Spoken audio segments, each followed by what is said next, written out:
बर' हारिमु बिथिङाव मोननै मोजां खामानि मावनाय जादों। मोनसेया जाहैबाय बर' सिने आर्टिस्ट एसोसिएशननि 1.5 कोटिनि मोनसे अफिस आरो गेस्ट हाउस लुनो थाखाय बिथांमोना जेरै दाबि दैखांदोंमोन बेखौ मान होनानै सट' आदाबारियाव दिनै अन्थाइ खाम्फा गायसननाय जादों आरो 1.5 कोटिनि मोनसे अफिस आरो लोगोसे गेस्ट हाउस बिथांमोना लुगोन आरो थांनाय गोलाव सम बर' सिनेमाया जोंनि माहारिनि हारिमु बिथिंखौ एबा जोंनि रायजो जानाय जोंनि गुबुन गुबुन बिथिंखौ मुलुगनि दरबाराव गायसननायाव साक्सेस जाबोदों।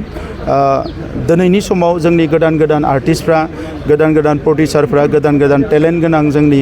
लाइमोनफ्रा मोजां मोजां फिल्म बरनगासिनो दङ आरो बियो फैबाय थानाय समाव आरोबाव जाहाथे जौगालांबावनो हायो बेनि थाखायनो बिथांमोननो 1.5 कोटि थाखानि अफिस लुनायनि सेंसन खालामनाय जादों आरो बर' हारिमु आफाद दिनै बर' हारिमुनि गुबुन गुबुन बिथिंफोरखौ बोस्रांनानै स्र' खालामनानै सेमिनार खुंनानै वर्कशप खुंनानै गोबां दिनै बर' हारिमुखौ दानि मुलुगा नागिरनाय बायदि प्रेजेन्ट खालामनो हानाय मोनसे महराव लाबोनाय आरो जोंनि आगुनिनो अरिजिनेलिटि जि थायो जोंहा बे गासैबो केरेक्टार्सफोरखौ बे गासैबो महरफोरखौ लाखिनानैनो बर' हारिमुखौ मुलुगाव गायसननो जोबोद खस्थ' खालामदों हारिमु आफाद।